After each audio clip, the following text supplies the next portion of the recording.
Hello दोस्तों, स्वागत है हमारे चैनल पर। आपको हमारी कहानी पसंद आ रही है, इसके लिए आपका धन्यवाद। आज आपके लिए लाए हैं लेकिन नई कहानी। उम्मीद है आपको पसंद आएगी। प्लीज हमारे चैनल को सब्सक्राइब करना ना भूले, क्योंकि वह घर हम सबके लिए थोड़ा छोटा था, इसलिए हम सबको किसी ना किसी तरह वहां पर एडजस्ट करना था।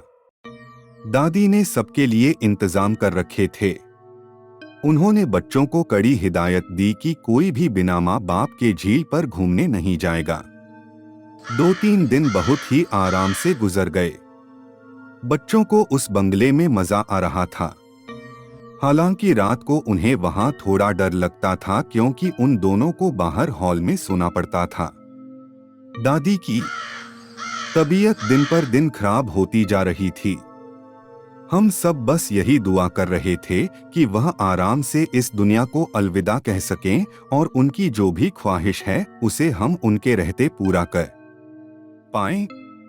मेरी बेटी सोफिया जब भी रात को बाथरूम जाने के लिए उठती है तो वह अपनी माँ को आवाज देती है। उसे अकेले बाथरूम जाने से डर लगता है। उस रात भी जब वह उठी तो उसने अपनी माँ को आवाज दी। हमारा कमरा ऊपर था, इसलिए हमें उसकी आवाज सुनाई नहीं दी। जब साफिया ने 2-3 बार आवाज दी और रोशनी ने नहीं सुनी तो उसने एक बार चिल्लाकर उसे पुकारा। तभी उसे दरवाजे में से एक औरत आती नजर आई। उसने सफेद रंग का गाउन पहन रखा था और अपने चेहरे को भी सफेद दुपट्टे से ढक रखा था। उसके काले लंबे घने बाल थे। सोफिया को उसका चेहरा ढंग से दिख नहीं रहा था, पर उसे देखकर सोफिया को बहुत अजीब लगा, क्योंकि उसे यह एहसास था कि यह उसकी मां नहीं हो सकती, क्योंकि उसने बहुत अलग तरह के वस्त्र पहन रखे थे। वह औरत दरवाजे के पास खड़ी होकर सुबकियां लेने लगी। सोफिया यह देख घबरा गई।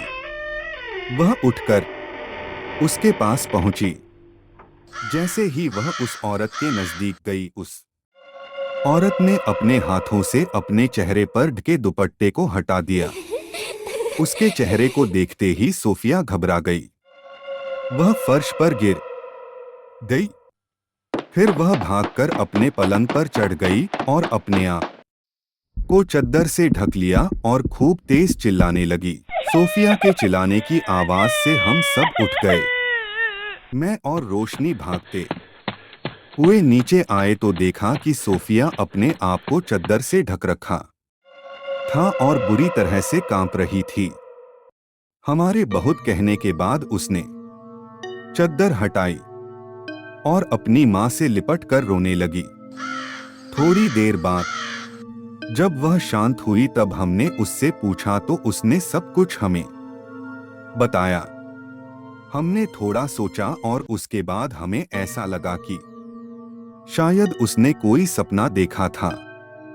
हमने उसे समझा बुझाकर सुला दिया, पर उस दिन के बाद सोफिया हॉल में नहीं सो पाई।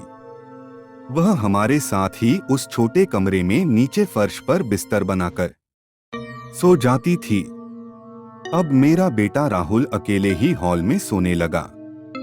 अंदर से शायद वह भी डरा हुआ था, पर बाहर से वह अपने आप को बहुत बहादुर दिखाता था। जब भी वह रात को सोता तो टेलीविजन और लाइट ऑन करके सोता। एक रात जब वह गहरी नींद में सो रहा था तो अचानक कुत्तों के भौंकने की आवाज से वह उठ गया। वह यह देखकर हैरान हो गया कि लाइट और टेलीविजन दोनों ही बंद थे। तभी उसे किसी महिला की रोने की आवाजें आने लगी। पहले उसे लगा कि शायद दादी माँ की तबीयत ज्यादा खराब हो गई है और वह रो रही हैं। तो वह दादी के कमरे में गया, पर वहां उसने देखा कि वह आराम से गहरी नींद में सो रही थीं। वह वापस हॉल में अपने बिस्तर पर जाकर लेट गया, पर वह रोने की आवाज तेज होती जा रही थी। ऐसा लग रहा था कि कोई औरत बहुत घंटों से रो रही है और अब उसका गला सूख चुका है। वह हिम्मत करके खिड़की के पास पहुंचा तो उसने महसूस किया कि वह आवाज उसके करीब आती जा रही है। वह समझ नहीं पा रहा था कि वह क्या करे। एक तरफ वह अंदर ही अंदर डर रहा था, डर के मारे कांप रहा था, और दूसरी तरफ वह अपनी बहादुर लड़के की छवि को खराब नहीं करना चाहता था। वह नहीं चाहता था कि कोई भी उसे डरपोक बुलाए। उसने सोचा कि उसे खिड़की से बाहर झांक कर देखना चाहिए, शायद कोई महिला सच में तकलीफ में हो। जैसे ही उसने खिड़की खोली उसे उस महिला की आवाजें आने लगी। वह महिला रो रो कर बोल रही थी, मेरे बच्चों को बचाओ, मेरे बच्चों को बचाओ। राहुल को लगा कि शायद उस महिला के बच्चे मुसीबत में हैं, इसलिए वह रोकर मदद मांग रही है। राहुल ने पूरी खिड़की खोल जैसे ही अपना मुंह खिड़की से बाहर निकाला तो वह महिला उसके सामने आकर खड़ी हो गई।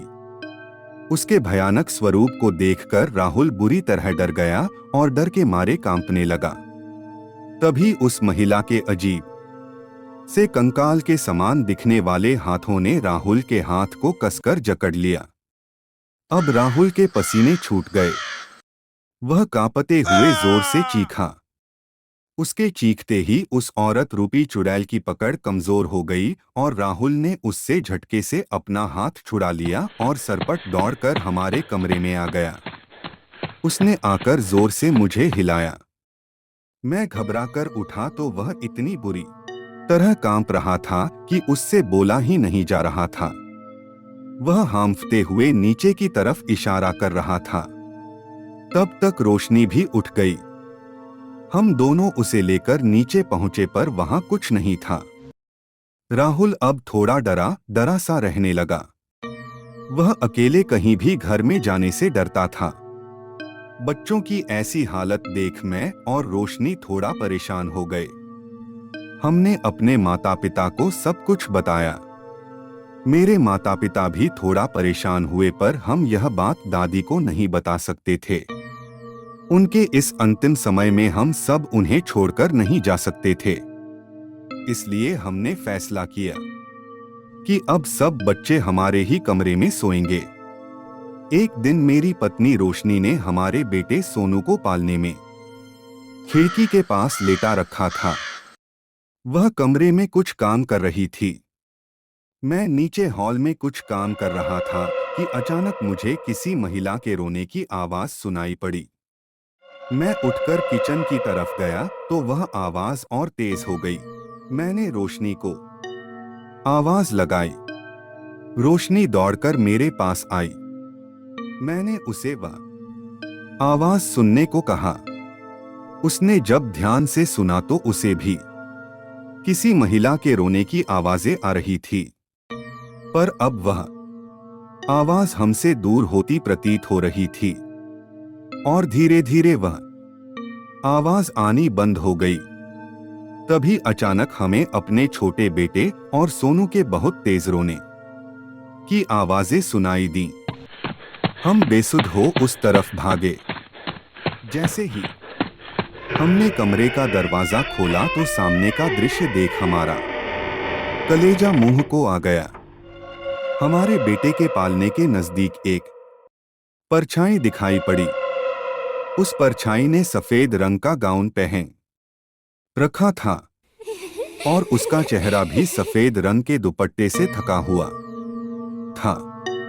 उसने जैसे ही सोनू को उठाने के लिए हाथ बढ़ाया, रोशनी चीख पड़ी और भागकर उसने सोनू को अपनी गोद में उठा लिया। बिजली से भी तेज रफ्तार से वह परछाई खिड़की से बाहर निकल गई। मैंने भागकर खिड़की बंद कर दी और हम दोनों छोटे से को चुप कराने में लग गए।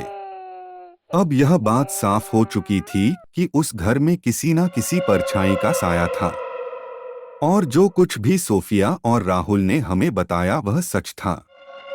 हम सब बड़े लोग हॉल में इकट्ठा हो इस बात पर चर्चा कर रहे थे, पर राहुल और सोफिया इतना डर गए थे कि डर के मारे वह एक कोने में बैठे हुए थे। वह शायद अतीत में हुए अपने अनुभव को याद करके डर रहे थे। तभी मेरी माँ ने बताया कि मेरे बचपन में जब वह इस मकान में रहते थे तब उनको भी ऐसा ही कुछ अनुभव हुआ था। उस समय भी ऐसा कुछ बहुत प्रचलित थे। वह एक औरत की ऐसी परछाई थी जो केवल बच्चों को उठाकर लेकर जाती थी। यदि कोई बच्चा उसके रोने की आवाज सुन उसकी तरफ बढ़ता था तो वह उस बच्चे को वहां से गायब कर देती थी। मेरे पिताजी के अनुसार अब एक ही रास्ता था। हमें किसी ऐसे इंसान को बुलाना पड़ेगा जो ऐसी आत्माओं को कैद करने की शक्ति रखता है। मेरी माँ की सहेली एक ऐसे अघोरी बाबा को जानती थी जिनके पास ऐसी असाधारण शक्ति थी। उन्होंने उसे हमारे घर बुला लिया।